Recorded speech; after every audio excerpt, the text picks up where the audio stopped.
Sentarse, hermano. Puede tomar asiento.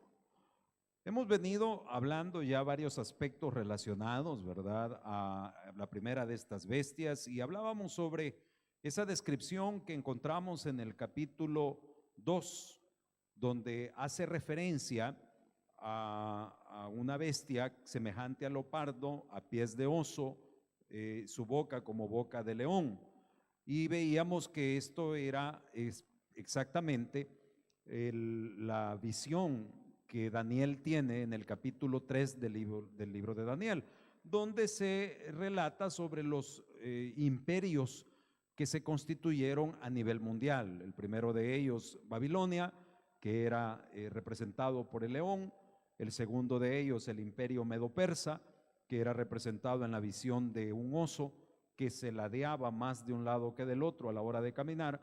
El tercero de ellos era el imperio griego, que se manifiesta en aquella revelación con un leopardo, con la forma de un leopardo, y vemos nosotros que Alejandro el Grande, que era el que llevó a Grecia a constituirse como imperio mundial, era llamado el leopardo de Oriente, y se le relacionaba con el leopardo por la rapidez con la que él llegó a conquistar el mundo conocido en aquella época. Un muchacho de 19 años, puede usted imaginarse, a los 19 años había conquistado el mundo. Qué cosa más impresionante. Claro, él muere a los 33 años, muere súper joven, habiendo conocido todos los placeres de este mundo, ¿verdad? Entonces, la idea es que el anticristo que vemos nosotros acá reúne en su descripción a esos imperios. Y la cuarta bestia abominable y horrible que vio Daniel es el imperio romano, que tiene que tener dos etapas. La primera de ellas, cuando nuestro Señor Jesucristo estaba acá, que en su primera venida, usted sabe que Roma era el imperio que había dominado al mundo entero. Entonces, en el año 350, Roma deja de ser el imperio mundial políticamente, pero siempre se mantiene bajo la influencia religiosa a través del catolicismo, ¿verdad?, que siempre ha estado relacionado y vinculado con el control de los gobiernos. Entonces, en la época del anticristo va a haber un renuevo, va a haber un resurgimiento de los cuatro imperios unidos. Babilonia, ¿verdad?, que es Irak; Medo-Persia, que es Irán; Grecia, que es Grecia; y Roma, que no ha dejado de ser. Entonces, hasta que se configure una unión de países que incluya a estas cuatro naciones, porque se acuerda que la bestia, leíamos también en el primer versículo, que tenía cuernos, dice, y 10 diademas. Son 10 reinos que tienen que configurarse. Y yo les contaba y les recordaba, algunos ya lo saben, de esas grandes reuniones del G7, que el G8, que el G20. Ahorita el G20 es lo último que se reunió, y son 19 países, y el 20º es la Unión Europea, que a su vez abarca 27 países. Entonces, ahorita todo se mueve así. Y estas reuniones de los G, ¿verdad?, de todos estos países, se reúnen para tratar el tema de la economía mundial, de cómo se va a sostener la vida, pues, porque todo gira, este mundo gira en torno al Dios de la riqueza, todo gira en torno al dinero. Por eso nuestro Señor Jesucristo advirtió, dijo: miren, señores, ustedes tienen que saber que no se puede amar a dos señores. O ustedes aman al Dios del dinero, o me aman a mí. Pero no se puede pretender amar a dos señores. Dios dijo que el que no trabaja, que no coma. Tiene que ir el cristiano a trabajar, ¿verdad? Pero entienda, por favor, que usted no depende de su fuerza, ni de su negocio, ni del dinero que haya podido acumular. Usted depende de la mano misericordiosa de nuestro Señor. Entonces, el mundo no. El mundo está peleando el poder del dinero. Y hemos visto cómo después de la pandemia del año 2020, del COVID, todo cambió, el orden mundial cambió. Porque cuando Estados Unidos, antes Estados Unidos era la principal potencia económica mundial, ahora ya no. Ahora son los chinos. Ya los chinos van buscando enlaces con países europeos para terminar de doblegar a los Estados Unidos, y entonces todo el pleito es por dinero. Y eso sucede en el mundo entero. Y nosotros acá en la iglesia decimos, ay, ya va el pastor a hablar de política, ay, no me gusta. Si es que no me interesa hablar de política. Yo quiero que usted sepa cómo va a llegar a aparecer el anticristo. Va a aparecer en un escenario político. En un escenario político, así como lo que nosotros acabamos de vivir, vea que todo mundo, sí, hoy sí los vamos a fregar, hoy sí los vamos a fregar. ¿Y cómo los vamos a fregar? Dándole el poder absoluto a un hombre. Así va a ser. Así va a funcionar en aquel momento. Entonces, cuando configuren estos 4 imperios del pasado en una sola figura, en un solo bloque, entonces es una señal. Ahora, hablando de señales, fíjese bien, es importante comprender que a nuestro Señor le preguntaron, Mateo 24, versículo 3. Al Señor Jesús le dijeron, mira, le dijeron, ¿y qué señal habrá de tu venida? ¿Qué señal? Evangelio según San Mateo, búsquelo por favor. ¿A alguien aquí le interesa saber algo sobre la segunda venida del Señor? Fíjese que le voy a contar algo. A los cristianos, a los hijos de Dios, no les aflige en qué número va a caer la lotería.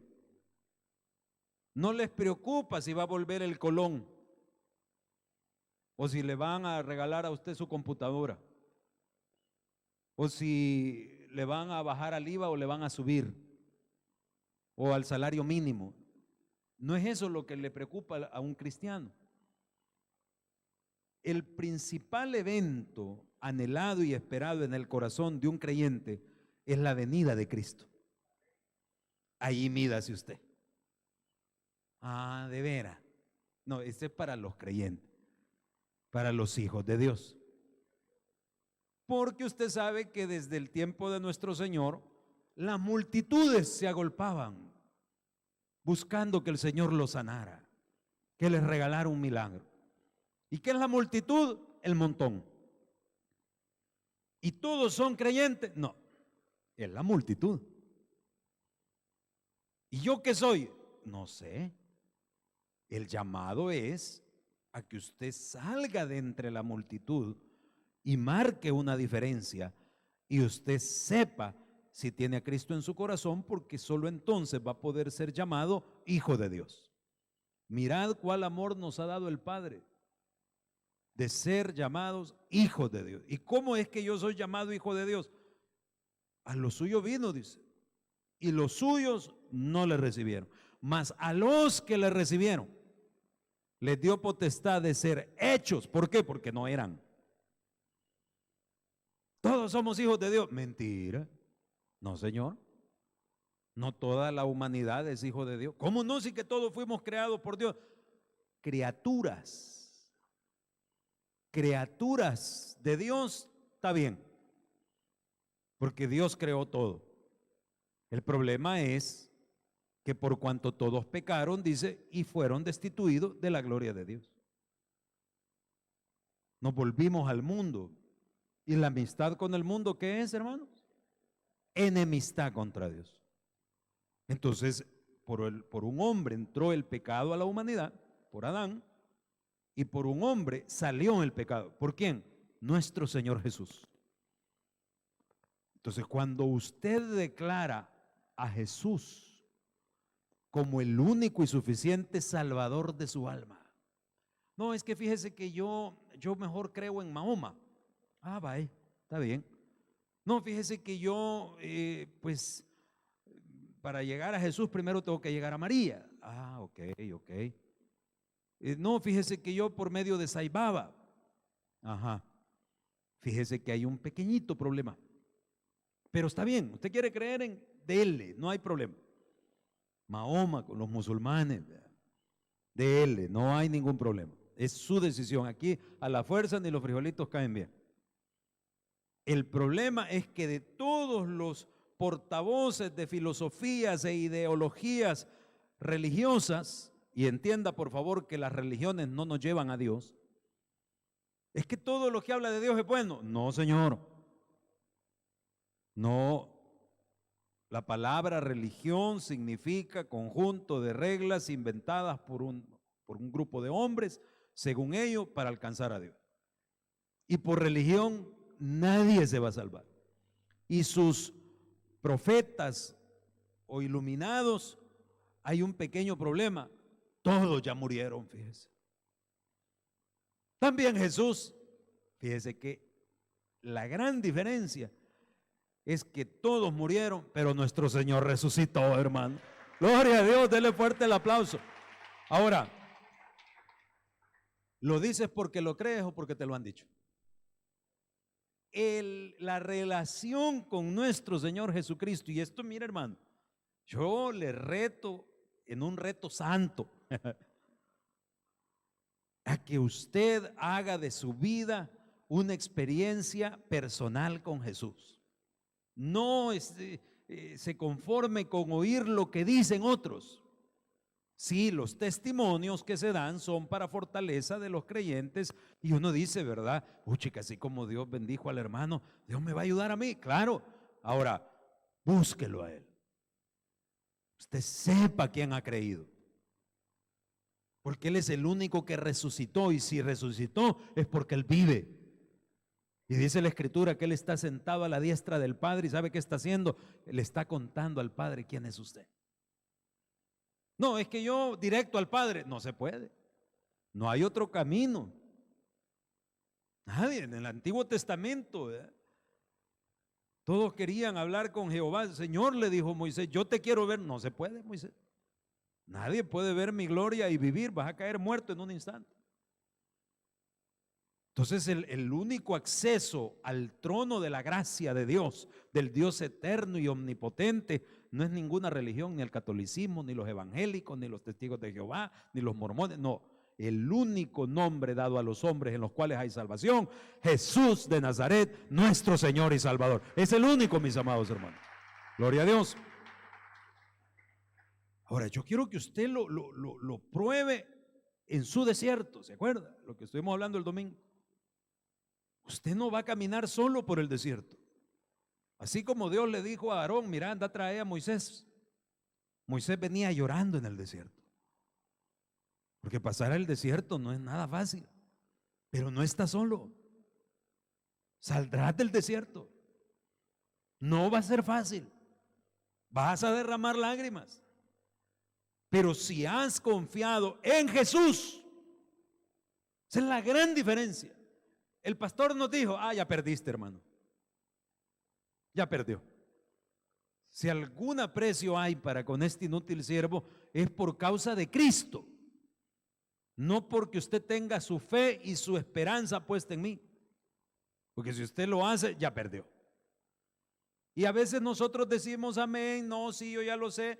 Pero fíjese que allá en el fondo la gente espera. Yo me acuerdo hace 20 años, 21 años. Yo tengo 22 años de estar pastoreando. Fue para el terremoto del 2001. Había una hermanita que se congregaba con nosotros. Y el sermón nunca ha cambiado. Siempre hemos tratado de ser cristocéntricos, de guiar al pueblo a conectar con el pastor de pastores, porque el buen pastor es Cristo. El buen pastor su vida da y Él murió por nosotros pecadores. Yo no me moriría por usted. Así dice la carta a los romanos. Nadie daría, dice, a su hijo por el vecino. Vuelva a ver al que está a la par suya. ¿Usted daría su vida por el que tiene sentado a la par? Ya te moriste, compadre. Pero mire cómo es Dios que sacrificó a su amado hijo por amor a usted, hermano. No, hombre, hermano. Nunca se le olvide cuánto te ama el Señor. Y cuánto te ama Cristo también, que estando en su condición de Dios, dice allá, en su deidad, no tomó aquello como algo a que aferrarse, sino que se humilló viniendo en forma de hombre y como hombre hasta la muerte en cruz. No necesitando hacerlo. ¿Por qué? Porque te ha amado el Señor. Cristo nos ama. Y eso es lo que yo quiero que usted conecte, sepa. Pues le contaba de la hermanita. Y fue el terremoto del 2001 y se le cayó la casa a la hermanita. Y decía la hermanita, mi pastor tiene pisto. Decía, pobrecita la hermanita, engañada, murió. Y de repente yo noté que nunca más la volvimos a ver en la iglesia. Y la fuimos a buscar, me salió bien brava, casi me suelta los chuchos. Después me contaron que ella estaba segura que porque se le había caído la casa, yo le iba a llegar a levantar la casa al hermano. No te esperanzaba, hermano. Si acaso lo invito a un par de pupusas a la salida, sabiendo que ya no hay. ¿Se da cuenta cómo muchas veces nosotros podemos estar repitiendo, sí, amén, no, yo en Jesús, yo en Jesús? No, papá, habías puesto tu mirada en el hombre. Supongamos que no era en esperanza. Aquí usted puede venir y contarme que agarró zumba, contarme que se endrogó, contarme que se fue con la que no era su esposa o el que no era su esposo, y yo tengo que escucharle, darle una palabra, una dirección, orar por usted, estar pendiente de sacarlo de ese tropiezo y recibirlo siempre con los brazos abiertos. Ay, si usted me viera a mí. Ay, el pastor anda en pecado. Crucificadle. Nos va a pegar el pecado. Usted tiene peores, maestro, no se haga. Pero así es la vida.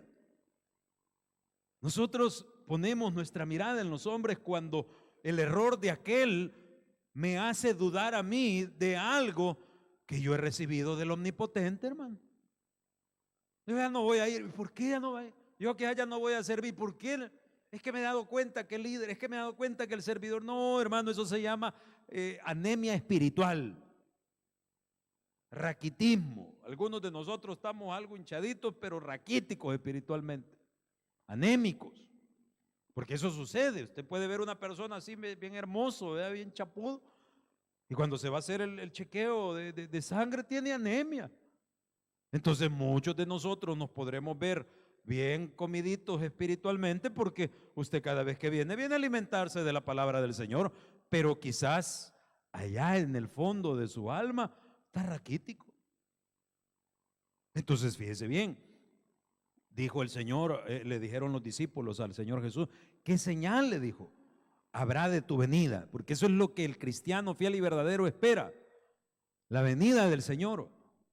Eso es lo que anhela, el pronto regreso de nuestro Señor Jesucristo. Verso 3, estando él sentado en el monte de los olivos, los discípulos se le acercaron aparte diciendo, dinos, ¿cuándo serán estas cosas? ¿Qué señal habrá de tu venida y del fin de siglo? Respondiendo Jesús les dijo, mirad que nadie os engañe.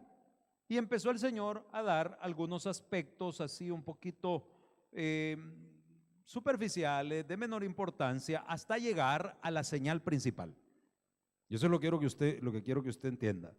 Dice, verso 5, vendrán muchos en mi nombre diciendo, yo soy el Cristo, y a muchos engañarán. Esto en los años 70 y tanto, llegando a los 80, Jim Jones, allá en las Guyanas, que ocasionó que mucha gente, un montón de homicidios y sacrificios y tonteras raras.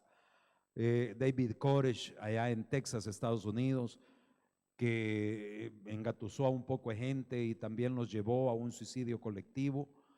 Y así han habido un montón de falsos cristos. ¿Cuántos se acuerdan de aquel hombre que decía que era el anticristo?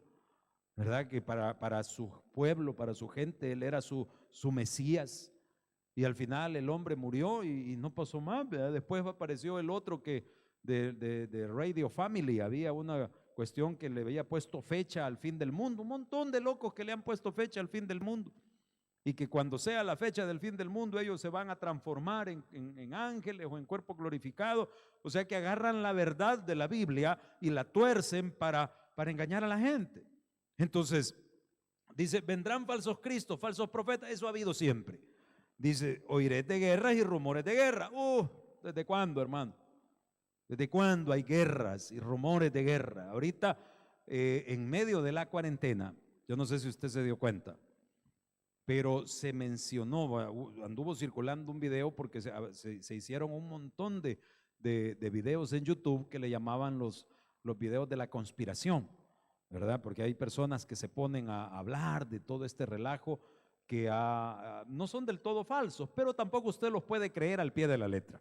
Y entonces había uno que decía que durante todo el mundo estaba en cuarentenado a nivel mundial, habían mandado no sé cuántas tropas americanas a Europa y que se estaban posicionando ya, ¿verdad?, en contra de cerca de Rusia, como apuntando y todo para contra Rusia, porque se presumía que China, que era quien estaba tomando el poderío económico, iba a hacer alianza con Rusia para reventar a Estados Unidos y los aliados europeos. Entonces, hay un pastor en Italia, de los tabernáculos de Italia, que es amigo mío, y yo le llamé, le digo, mire pastor, ¿qué desierto es esto? Y me dice él, sí, yo los he visto. Y lo que mencionaban en ese video es que aquellas tropas americanas que mandaron tanques, que mandaron un montón de soldados, no usaban mascarilla. No usaban mascarilla. Y usted dirá, ¿y qué tiene que ver eso? ¿Por qué no tenían miedo de contagiarse? Le estoy hablando cuando estaba muriendo la cantidad de gente en Italia. Entonces, ¿este volado lo tiró China o lo tiró Estados Unidos? ¿Será que ya iban vacunados? ¿Usted cree que la vacuna verdaderamente ahorita la están descubriendo? Hermano, todo este volado nosotros no hemos visto, pero ni la punta del iceberg, ¿verdad? Ni siquiera el inicio. Ahora, nos hacemos locos pensando en todas las teorías de la conspiración. ¿Qué es lo que yo debo entender? Lo que dijo Jesús. Usted lo que tiene que poner atención, guerras y rumores de guerra. Ya va a reventar la tercera guerra mundial. No puede. Porque la tercera guerra mundial es la batalla de Armagedón, donde se va a levantar el mundo entero para reventar a Israel. Y el Señor va a venir en su auxilio. A todo esto nosotros ya nos hemos ido en el arrebatamiento. ¿Por qué no puede, pastor? Pero usted no sabe si la de Armagedón va a ser la cuarta, la quinta, la sexta. ¿Por qué no una ahorita? Porque en la locura del mundo, las potencias han llegado a un nivel de armamento que de un bombazo pueden reventar 24 veces el planeta. ¿Me entiende? O sea que no hay espacio para una guerra nuclear. Con un mamellazo se acaba todo, en un solo. Y si se reventara el planeta entero, entonces el plan escatológico no se desarrollaría y la Biblia es mentira. Entonces no puede. No puede haber una. Si usted tenía miedo de una guerra nuclear, no puede. Y preparan unas armas. Hay unos videos ahí de los antimisiles y antiaéreos que tiene Israel. Unas cosas impresionantes, hermano. Una fuerza armamenticia que tiene el mundo ahorita, que es tan grande que si se decidieran a darse, nos acaban en un segundo a todos. Entonces no va a suceder, Dios no lo permite. Usted no tiene por qué preocuparse, dijo Jesús. Guerras y rumores de guerra, no os turbéis, ¿se da cuenta? Es lo que le está diciendo el Señor, porque es necesario que todo esto acontezca, pero no es el fin. Se levantará nación contra nación, reino contra reino. Eso lo hemos visto por toda la historia. Habrá pestes. A ver de qué está hablando, ¿verdad? Habrá hambres, habrá terremotos en diferentes lugares. Acaba de haber un gran temblor. ¿En dónde es que fue? En Nueva Zelanda, que estábamos aquí, que ya venía el tsunami. Sí, se fijó y hasta mandaban unos videos. Ahí viene, ahí viene, ahí viene. Parece la Lolita así, ¿verdad? No, hermano, Dios cuida de este país y de usted. El Señor está en control, gloria sea su nombre. Bendito nuestro Jesús. Entonces, vea por favor, dice 8, todo esto será principio de dolores. Va, aquí hay una clave. Principio de dolores es la primera parte de la tribulación que comienza a contarse cuando suene la trompeta. O sea que todo esto que acabamos de estar viendo de pestes, guerras, rumores de guerra, no son lo que hemos visto, sino que son otros que vendrán todavía más intensos. Y esto será, dice, principio de dolores. Escatológicamente hablando, principio de dolores no es lo que estamos viendo. Pastor, ¿y ya empezó la tribulación? No. ¿Estamos en principio de dolores? No. ¿Y por qué dice usted? Porque el principio de dolores comienza cuando suena la trompeta y la iglesia se vaya. Ahí empieza el principio de dolores. Entonces dice, vea por favor, verso 9. Os entregarán a tribulación y os matarán, y seréis aborrecidos de toda la gente por causa de mi nombre. Ok. Le aclaro que todo este capítulo 24 tiene un contexto tribulacionario. Entonces, aquí ya no hay iglesia. Aquí ya, si usted viene en esta época al culto, solo va a encontrar a uno de los pastores, a uno de los diáconos, no sé usted, sabrá quién es, ¿verdad? Se va a encontrar alguno que otro hermano, ¿me entiende? Pero ya los cristianos ya no fuimos, ya no vamos a estar aquí. Entonces, todo este contexto es tribulacionario, es decir, después del arrebatamiento. Verso 10, muchos tropezarán, se entregarán unos a otros, se aborrecerán. Bueno, sigamos. Quiero llegar al 15. Por tanto, dice, cuando veáis en el lugar santo, ¿qué cosa? La abominación desoladora de la que habló el profeta Daniel. 3 elementos a considerar. Número 1, cuando veáis en el lugar santo. ¿Qué es eso? El templo de los judíos se componía de 3 partes principales: el atrio, el lugar santo y el lugar santísimo. ¿Existe un lugar santo hoy en día? No. ¿Por qué? Porque no hay templo de los judíos. ¿Por qué? Por causa de ese edificio que usted ve, ese domo, que es la mezquita de Omar, el lugar de adoración de los árabes. El conflicto árabe-palestino, el conflicto de los judíos y los árabes, es lo que delimita todo el movimiento del plan escatológico, es decir, de las cosas de los últimos tiempos y el entronamiento del anticristo. Entonces, porque este político, fíjese que hay acuerdos ya firmados por Israel y los árabes de hacer la paz desde la época del presidente Clinton. El primer ministro árabe era Yasser Arafat, y él firmó con el primer ministro judío israelí que estaba en aquella época, firmaron el primer acuerdo de paz, pero son acuerdos que no se han respetado. ¿Por qué? Porque no es el momento. Porque el verdadero acuerdo al que tienen que llegar ellos es a que muevan la mezquita de Omar y den permiso a los judíos de construir ahí el templo. El templo que tendrá un atrio, un lugar santo y un lugar santísimo. Entonces, cuando dice aquí, cuando veáis la abominación desoladora en el lugar santo, ya se construyó el templo. Y ahorita el Espíritu Santo no da permiso que se construya el templo. ¿Por qué? Porque usted y yo somos templo y morada del Espíritu Santo. Y eso no es una alegoría, es literal.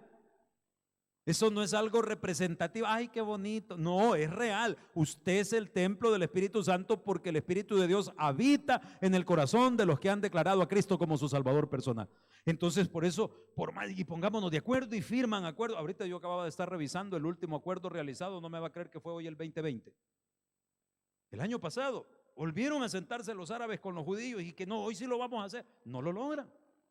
No lo logran llevar a la realización, porque nomás lo logren significa que los árabes acepten mover la mezquita, poner los judíos, construir el templo y comenzar los preparativos del sacrificio. ¿Y cómo?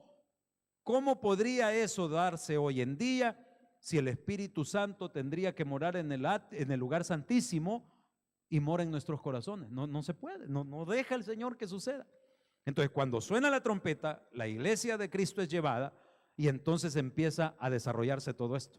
Y ya se construye el templo.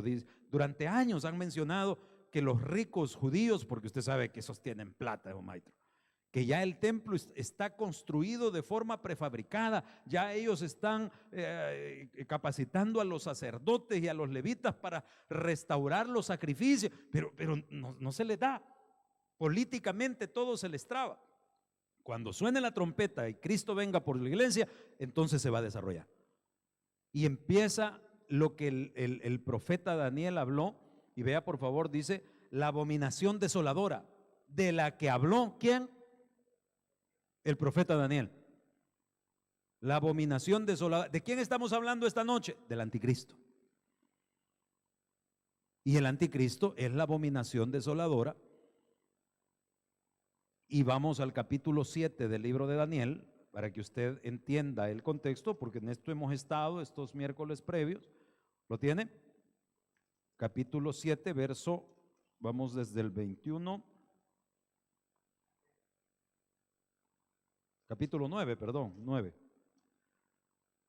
Desde el verso 27, ¿lo tiene? Fíjese bien, dice, por otra semana confirmará el pacto con muchos, dice. Y la mitad de la semana hará cesar el sacrificio y la ofrenda. Después, dice, con la muchedumbre, ¿de qué? De las abominaciones vendrá ¿quién? El desolador. Abominación desoladora. Vendrá el desolador. Hasta que venga la consumación y lo que está determinado que se derrame sobre el desolador. En el libro de Daniel, el profeta hizo referencia a la abominación desoladora 3 veces. La primera de ellas, en esta que estamos leyendo de Daniel 7:21, sáltese al 11:31, capítulo 11, verso 31, dice: y se levantarán de su parte tropas que profanarán el santuario y fortaleza y quitarán el continuo sacrificio y pondrán la abominación desoladora. Capítulo 12, verso 11. Y desde el tiempo que sea quitado el continuo sacrificio hasta la abominación, ¿qué? Desoladora, ¿habrá cuánto? 1290 días. Ok, lo pongo en contexto. Primero, la palabra abominación desoladora, ahí tenemos dos palabras. La abominación es algo abominable, es algo repudiado por Dios. Y cuando se habla de desolador, estamos hablando de algo que viene a destruir. Desolar, una ciudad desolada es cuando llegó el ejército, quebró todo, arrasó con todo, aquello está desolado. Entonces la abominación, aquello repudiable, aquello despreciable ante los ojos de Dios, desolará el templo y devastará la adoración. La adoración que quieren hacer los judíos en el templo restaurado dentro de la tribulación. ¿Ya? ¿Quién es esta abominación desoladora? Bueno, aquí aplicamos lo que se conoce en teología como valle profético. Valle profético es cuando un mensaje fue dado para una aplicación histórica y para una escatológica. Una aplicación histórica es algo que sucedió en un tiempo específico. Fue dada y bajo el contexto de lo que se estaba viviendo en aquel entonces. Pero la aplicación escatológica es que eso se va a repetir con un personaje que vendrá después. ¿Cuál fue la aplicación histórica de la abominación desoladora? En el año 175, antes de nuestro Señor Jesucristo, hubo un fulano que era medio sirio y griego, llamado Antíoco Epífanes, que llegó y profanó el templo de los judíos y sacrificó en el año 164, sacrificó en el lugar santo un cerdo. Entonces, eso era una abominación. El cerdo para los judíos, para los árabes, es un animal despreciable. Acuérdense que de por sí era calificado como uno de los animales inmundos según la ley de Dios. Entonces, llevarlo al lugar santo de adoración y sacrificarlo cuando en sustitución del cordero. Y usted sabe que el cordero sacrificado en el Antiguo Testamento era una tipología ¿de quién? De Cristo. O sea, era una profanación terrible. Entonces este desgraciado, este Antíoco Epífanes, hizo eso. Además mandó a construir una figura, una imagen del dios Zeus. Y como él se creía Dios, diseñó la figura de Zeus con la cara de él, porque él decía que era Dios. Entonces era toda una profanación del lugar santo de adoración. Eso ya sucedió. Año 164 antes de Jesús. Pero esos acontecimientos vaticinan, advierten o anuncian lo que va a suceder a la mitad de la tribulación. La tribulación es conocida como la semana número 70 profetizada por Daniel. ¿Y cuántas son? 70 semanas. ¿Y cómo así? Resulta que un día el profeta Daniel, estudiando las escrituras, los manuscritos antiguos, encuentra que el cautiverio babilónico iba a durar 70 años. Dios ya había advertido eso y se lo había dado al profeta Jeremías. Entonces viene él y Daniel un día estudiando, mientras él estaba en su cautiverio, encuentra eso. Y entonces viene, y es lo que encontramos aquí en el capítulo 9, verso 1. Mire lo que dice. En el año primero de Darío, dice, hijo de Asuero, de la nación de los Medos, vino a ser rey sobre el reino de los caldeos. Y el año primero de su reinado, yo, Daniel, miré atentamente los libros, el número de los años que habló Jehová al profeta Jeremías, que había de cumplirse las desolaciones de Jerusalén. ¿En cuánto? 70 años. Entonces volví mi rostro a Dios, el Señor, buscándole ¿cómo? En oración, en ruego, en ayuno, en cilicio y en ceniza. Ok, volví mi rostro a Dios. ¿Qué significa? Nosotros salimos por la mañana ¿Cuál es su cotidiano día? ¿Qué es lo primero que usted piensa al despertar? ¿Revisar su WhatsApp? ¿Revisar su Facebook? ¿O darle gracias a Dios por un nuevo día? Ese pequeño detalle es lo que significa volví mi rostro a Dios. Cuando usted comienza su día en su afán personal, probablemente el día tiene planificado ya trabajo, uno que otro pecadito, tal vez un rato de descanso, la hora que usted va a comer, la hora, usted ya sabe qué es lo que va a ir a hacer. Y muchas veces los hijos de Dios salimos a la calle y del último del que nos acordamos es de Dios. Entonces, cuando dice Daniel, encontró que el cautiverio de toda la nación de Israel iba a durar 70 años, volví mi rostro a Dios, o sea, lo tomé en cuenta, volví mi clamor, mi pensamiento, Señor, ¿qué va a pasar? Todo el conflicto de Daniel, de un verdadero siervo de Dios. Nosotros, hermanos, ¿se acuerda cuando yo le he dicho que cuando lleguemos los pastores al tribunal de Cristo y aquí vengo por mi galardón, venía el Señor con la primer pescosada, ¿verdad? Porque nosotros somos una desgracia, ¿verdad? El profeta Daniel se angustió y dijo, ¿qué va a pasar con el pueblo de Dios? ¿Volveremos a adorar? Porque en el cautiverio, ¿se acuerdan de aquel corito? By the rivers of Babylon, where we sat down. Ese corito los negritos lloraban cuando se acordaban de Sión, anhelando estar. ¿Alguien alguna vez, no levante la mano, alguno de ustedes, digo de ustedes porque de los que no han venido, no, ese es paja, no de los que están en casa por la distancia, hablo de los de la localidad? ¿Alguno de ustedes derramó una lágrima en la cuarentena anhelando estar en el templo? Oh, chica, volveremos un día a la iglesia, Señor. Volveremos a cantar las alabanzas. Ni cantan, hermanos, ni cantan. Entonces, en el cautiverio, y usted lo puede entender bien fácil. Oiga cómo cantan los reos de la Bartolina. Y eso que algunos llevan una semana de estar guardados, 15 días, un mes. Hasta aquí se oyen las alabanzas. Dan ganas de traerse a los reos y mandar a todos los hermanos a la Bartolina, porque ahí aprenden a cantar, fíjense. Ahí cantan con un gran gozo. Una vez estaba viendo una película de negros, de gente de raza negra. Y se ha fijado usted que todos los negros cantan, hermano. Y tienen unas voces privilegiadas. Entonces ellos dicen que es una herencia de todo el sufrimiento de la esclavitud.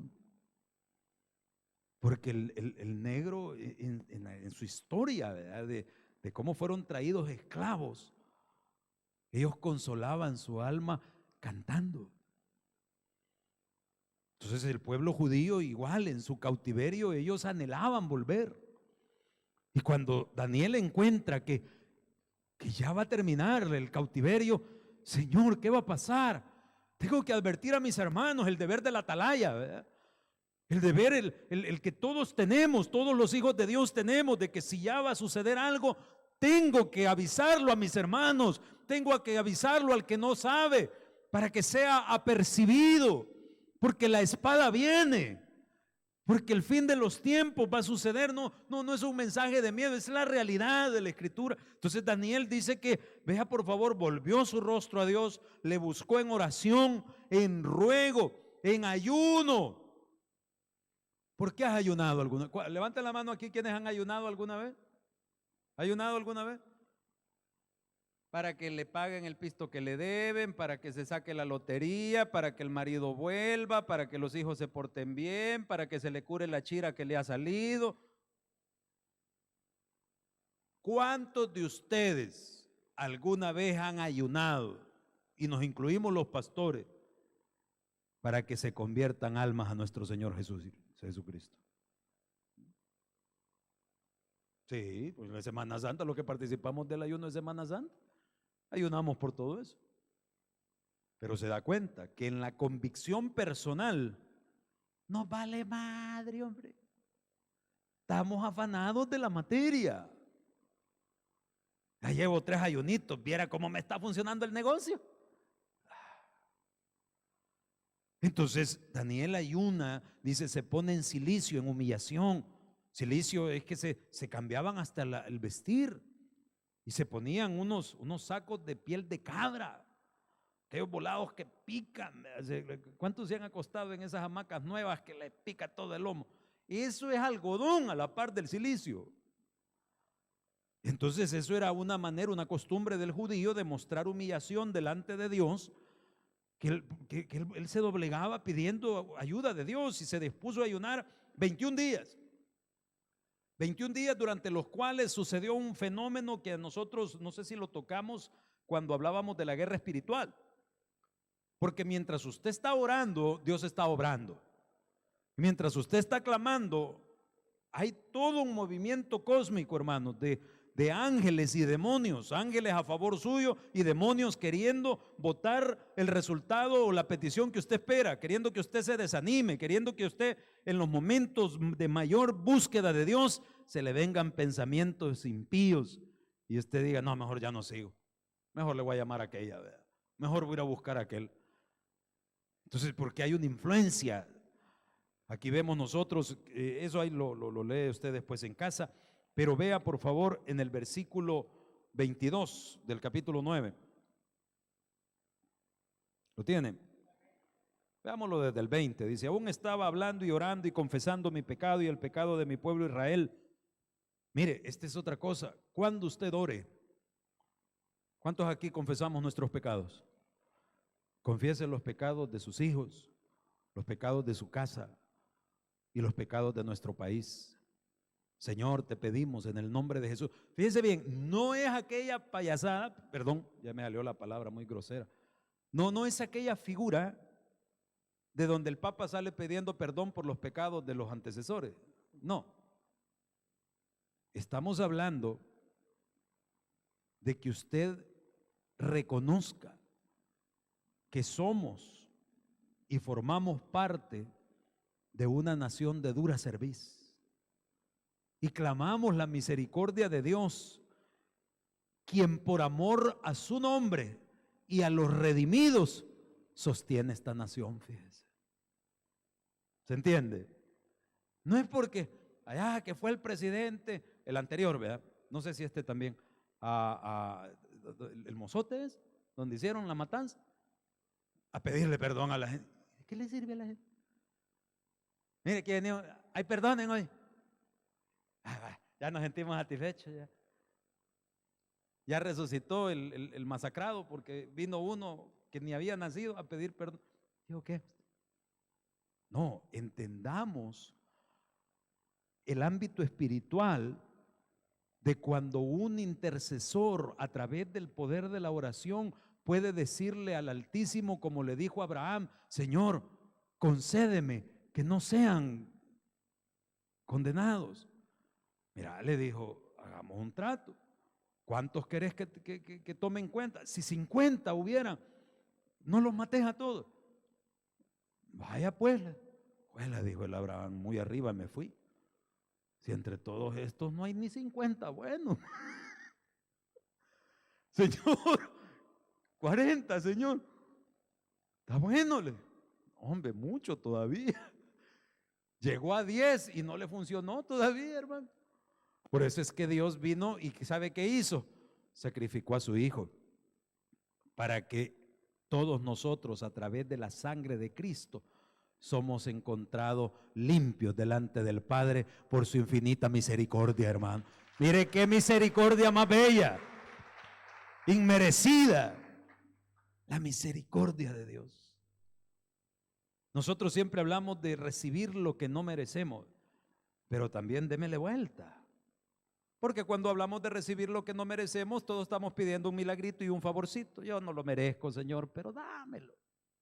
Ajá, ¿y dónde me deja el hecho de que no recibimos lo que sí merecemos? Sí, ¿verdad? Es porque yo me merezco estar próspero y bendecido. Papito, vos te merecieras estar muerto. Todos nosotros. ¿Por qué? Porque la paga del pecado es, si el Señor nos hiciera cuenta de acuerdo a nuestro mérito y los errores de nuestra carne, tiempos que nos hubiera consumido. Entonces la misericordia es no recibir el castigo que merecemos. ¿Por qué? Porque Cristo lo pagó ya en la cruz de Calvario. Esa es la misericordia. Entonces, fíjese bien, ya viene acá, ¿en cuál íbamos? ¿En cuál estábamos? 21. Aún estaba hablando en oración cuando el varón Gabriel, a quien había visto en la visión al principio, volando con presteza, vino a mí como a la hora del sacrificio de la tarde. Me hizo entender y habló conmigo diciendo: Daniel, ahora he salido para darte sabiduría y entendimiento. Al principio de tus ruegos fue dada la orden. Mire qué lindo es el Señor, hermano. Qué lindo es el Señor. ¿Cuánto llevas pidiendo por una respuesta? Hagamos un paréntesis aquí. Cuando tu corazón está enfocado a Dios, cuando anhelas lo que tienes que anhelar como buen hijo de Dios, mire lo que le dice el ángel: al primer día que te dispusiste a orar, fue dada la orden. Claro, hay una guerra cósmica, hay una lucha espiritual y ahí hay un pasaje donde dice que se le interpuso el príncipe de Persia. ¿Y quién era el príncipe de Persia? Era un demonio que no dejaba pasar a Gabriel para llevarle la respuesta a Daniel. Y dice que tuvo que pedir ayuda de los príncipes mayores y tuvo que venir Miguel a reventarse al príncipe de Persia para que lo dejara pasar. ¿Y por qué es que no pudo Gabriel? Porque él llevaba una orden. Y la orden era que le llevara la revelación a Daniel, no que reventara al príncipe de Persia. Mire cómo son las cosas, cómo se sujetan los ángeles a la autoridad de Dios. Es como cuando usted manda al cipote: mira, anda a la tienda y me traes una margarina y 2 huevos. Y al rato viene el bicho y ¿qué me dijo? Pone atención, desgracia. ¿Verdad? Porque no le pone atención, no le vale un sorbete. ¿Qué aprendió del sermón? Que nos portemos bien. Ponga atención, dígale que está la par suya, ponga atención. Dispóngase a aprender. Entonces viene, vea por favor, dice: yo he venido para enseñártela porque tú eres muy amado. Mire qué belleza esto. Entiende pues la orden y entiende la visión. 70 semanas están determinadas sobre tu pueblo y sobre tu ciudad santa. ¿Cuál es la ciudad santa? Jerusalén. Para terminar con la prevaricación y poner fin ¿a qué? Al pecado y expiar la iniquidad, para traer la justicia perdurable y sellar la visión y la profecía y ungir al santo de los santos. ¿Quién es el santo de los santos? Nuestro Señor Jesucristo. En la costumbre judía, ellos tenían, recuerde que esto fue escrito en hebreo para el pueblo de Israel. Entonces ellos tenían semanas, le hablaban, cuando decían semanas, se podía referir, como nosotros tenemos la costumbre, a plazos de 7 días, pero también ellos le llamaban semana a bloques de 7 años. Si nosotros aplicamos 7 días, no pega, pero cuando nosotros aplicamos 7 años, sí pega. ¿Con qué pega? Con la descripción que les dada a Daniel: 70 semanas de 7 años. De 7 años, 7 por 7, 49, 490 años. Entonces dice: para terminar con el pecado, para ponerle fin a la iniquidad y para entronar al santo de los santos. Ahora, antes de eso, se le va a dar permiso al desolador, al dragón, a que él haga lo último que tiene que hacer. Entonces dice, verso 25: sabe pues y entiende que desde la salida de la orden para restaurar y edificar Jerusalén. ¿Y esto cuándo sucede? Año 404, usted lo encuentra en el libro de Nehemías, cuando él obtiene todos los recursos para ir a restaurar los muros de la ciudad. El libro de Nehemías. Y cuando usted contabiliza desde ese año hasta la entrada triunfal de nuestro Señor Jesucristo en Jerusalén, que es lo que se celebra con el Domingo de Ramos, ¿se acuerda? Ya lo vamos a estar celebrando hoy en Semana Santa, cuando Él entra en el pollino de asna, porque el pueblo de Israel esperaba un libertador, así como los que hubo en el libro de los jueces. alguien que viniera y les dijera: espartanos, vamos todos contra Roma. Y entonces, según ellos, iba a liderar una sedición, ¿verdad? Una insurrección en contra del Imperio Romano. Porque en el libro de los Jueces, ¿alguien alguna vez ha pasado por ahí? Usted se da cuenta que de pronto venían los filisteos, que venían los estos, que venían los otros, y Dios levantaba a uno que guiaba al pueblo y contra la guerra, y ellos se rompían su yugo. Entonces así querían al Mesías Redentor. Y cuando lo ven entrar en un pollino de asna y lo ven guardar silencio y predicar un mensaje de perdón de 70 veces 7, de hacerle bien al que te ha hecho mal, no, hombre, dijo Israel, no, hombre, esto no es lo que queremos. Y cuando ya lo van a traer y es llevado y es crucificado, no, hombre, este no era. ¿Por qué? Porque no pusieron atención cuando Él les dijo: mi reino no es de este mundo, el reino de los cielos se ha acercado. Y toda esa estrategia engañó hasta el mismo Satanás, porque Satanás, que siempre quiso matar la obra de Dios, que siempre quiso evitar el nacimiento del Mesías prometido allá en el huerto del Edén, en el libro del Génesis, cuando vieron que lo llevaban y que lo iban a crucificar, el diablo creía que estaba ganando. Y el diablo creía, pero él no entendió ese diseño precioso de salvación que el Altísimo había fraguado con su Hijo y con su Santo Espíritu en la eternidad, donde Él iba a venir en forma de hombre para morir en nombre de los hombres, porque el cordero que moría una vez al año era solamente un ensayo, era solamente una tipología del cordero perfecto que vendría y que era nuestro Señor Jesucristo, porque no iba a ser un corderito, un animalito tierno, iba a compensar el precio de la salvación de la persona, sino que tenía que morir un hombre en nombre de los hombres. Por eso es que Jesucristo tenía que ser 100% hombre. Pero habitaba en Él el Espíritu de Dios, la segunda persona de la Trinidad, el Hijo de Dios, quien con toda autoridad, dice, con la misma autoridad que depongo mi espíritu, lo volveré a tomar, y resucita al tercer día, venciendo la muerte y proclamando esa victoria. Cuando dice: ¿dónde está, oh sepulcro, tu victoria? Ponga atención todos aquellos que han perdido un ser querido, o todos aquellos que le tienen miedo a la muerte. ¿Dónde está, sepulcro, tu victoria? ¿Dónde está, oh muerte, tu aguijón? Dice: porque sorbida es la muerte, es quitada de en medio.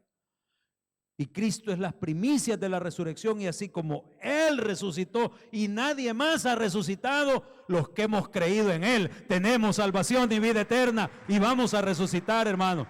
Bendita sea la gracia de nuestro Dios, la gracia de nuestro Salvador. Esa es la gran diferencia de estar tomados de la mano de Cristo, de Jesús, del único que resucitó de entre los muertos, y no profesar: es que yo soy evangélico, es que yo soy católico, es que yo soy mormón, adventista. Nadie se salva por religión. Es una relación personal con Jesús. Entonces, cuando vemos nosotros esta profecía, dice el 25, sabe pues y entiende que desde la salida de la orden de restaurar y edificar a Jerusalén hasta el Mesías príncipe, esto es la entrada triunfal, el domingo de Ramos, habrá 7 semanas y 62. ¿Cuánto hacen 7 más 62? 69. Semanas de 7 años, que constituyen 483 años. Falta la última semana. ¿Por qué? Porque ahora, cuando se cumplió la semana 69, cuando en el domingo de Ramos entra Cristo en su entrada triunfal, aquel reloj de Dios se detuvo. Si usted alguna vez ha escuchado esa expresión, y si nunca la había escuchado, por favor entiéndala: el reloj de Dios se ha detenido. Porque antes de ese día todo lo contabilizamos hacia atrás, el imperio babilónico, la época de los jueces, todo tiene un transcurso del tiempo y todo está calculado. Y dice, esta es la última revelación que le dieron en antiguo testamentaria: del día que se decida restaurar el templo en tiempos de Nehemías hasta la entrada del Mesías príncipe van a haber 483 años. Y desde ahí a la consumación de la última semana ¿Cómo que la última semana? El último bloque de 7 años. ¿Cuál es? La tribulación. Pero entre la tribulación y la entrada triunfal, no sabemos cuánto va a haber. No sabemos. El reloj de Dios se detuvo, a eso se refiere. Y cuando suene la trompeta y el Hijo del Hombre aparezca en las nubes a traer a sus redimidos, el reloj de Dios va a empezar a caminar. Y va a contabilizar 7 años más, al cabo de los cuales Cristo vuelve a establecer su reino y nosotros juntamente con Él para no separarnos nunca por su gracia y misericordia. Gloria al Rey. Bendito el Señor. Esos 7 años son los que se dividen en 2 bloques. Principio de dolores, 3 años y medio, y la gran tribulación. En esos 7 años, el anticristo, la abominación desoladora. En la primera etapa, los primeros 3 años y medio, todo amor, todo bonito, regalándote víveres, computadoras, todo, aleluya. No se me enoje, yo le pongo un ejemplo. No se enoje. ¿Se entiende el ejemplo? Eso es lo que yo quiero mostrarle. Así van a suceder las cosas. Hasta los cristianos, ¿por qué está hablando? ¿Por qué está hablando? Eso se llama idolatría. Porque nosotros solo alabamos a Jesús. Ay, gloria a Dios. ¿Te le va a dar un aplauso? Déselo con ganas. Jesús. Entonces, todo va a ser bonito. Y les va a construir el templo. Y algo le va a decir a los árabes. Yo, como soy malacate, ¿verdad? La mente chuca. Yo digo, ¿y estos árabes por qué no le dicen a los judíos? Está bueno, nos vamos a quitar, denle ustedes y patacán, les caen encima. Estrategia militar, ¿verdad? Porque no es el tiempo. Quizás eso les va a suceder bajo la dirección del anticristo. Porque confirmará, verso 27, y por otra semana, la 70, la tribulación. La abominación desoladora confirmará el pacto. Uy, ¿cuál pacto? El que le digo que ya firmaron varias veces. Pero hoy va a ser definitivo, hoy va a ser confirmado. ¿Qué significa confirmar? Ratificar. Cuando hay un tratado internacional entre 2 países, lo suscribe el primero, pero lo tiene que ratificar el segundo. Tienen que darle firmeza. Y hay un montón de leyes que están guardadas, que son vigentes, pero que no están en uso. Entonces, ese pacto entre los árabes y los judíos va a tomar fuerza. ¿Por qué? Porque el anticristo lo va a promover. Entonces, eso es lo que está diciendo aquí en el verso 27, confirmará el pacto con muchos a la mitad de la semana, ¿qué va a hacer? Hará cesar el sacrificio y la ofrenda. A la mitad de la semana. Después dice, con la muchedumbre de abominaciones vendrá el desolador hasta que venga la consumación y lo que está determinado que se derrame sobre el desolador. A la mitad de la semana, a los 3 años y medio, se va a romper el pacto. A los 3 años y medio, él se va a quitar la máscara a los judíos. Todo el mundo va a estar feliz. Todo el mundo va a estar contento, celebrando que hay paz mundial, que hay comida para todos, que todo va a estar pero bellísimo. Y allá en Israel va a venir el anticristo, que es la consumación escatológica de Mateo 24:15. Volvamos allá, porque tenemos que cerrar ya el sermón. Mateo 24:15, ¿lo tiene?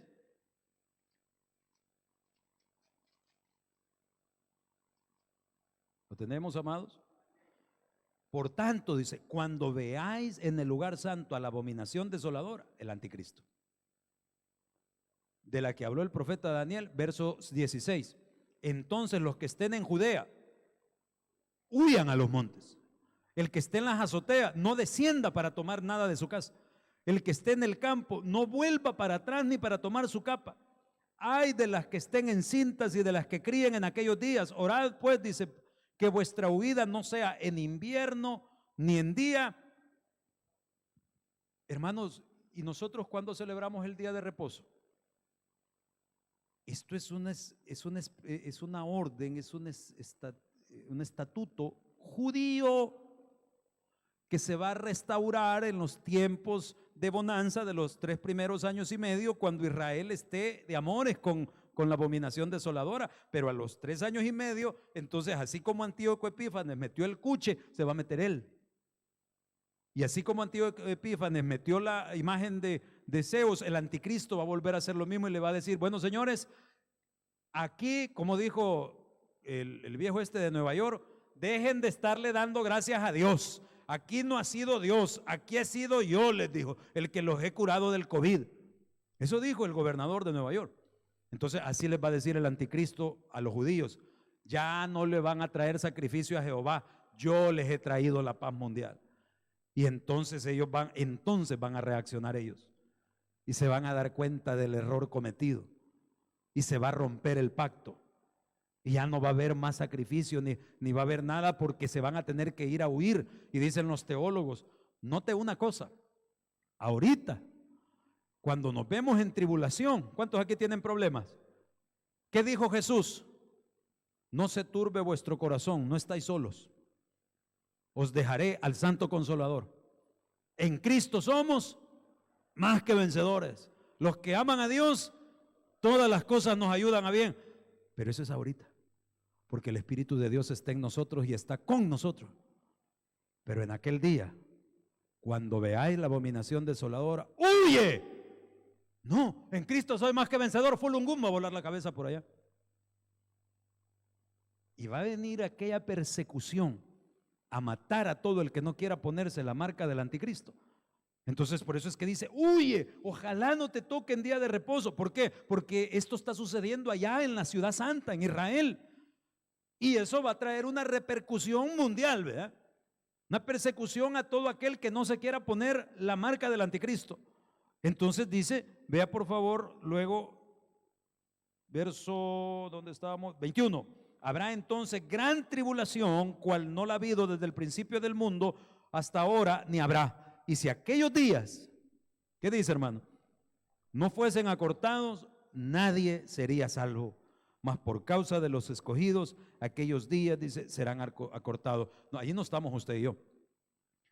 Ahí están aquel pastor, aquellos diáconos y aquellos hermanos que les gusta el mensaje, que se conectan a la transmisión, pero que no quieren entregar sus vidas a Cristo y reconocer el señorío de Jesús. Porque ellos son los que se van a quedar en aquel día y se van a dar cuenta que si se dejan poner el sello de la bestia, van a sufrir junto con Satanás, la bestia y el falso profeta por los siglos de los siglos de los siglos. Hoy es el día que abras tu corazón a Cristo y estés seguro, pero de que estás seguro de que eres inscrito en el libro de la vida. Dele un fuerte aplauso al Rey. Bendito sea, Señor. Gracias por su misericordia. Y si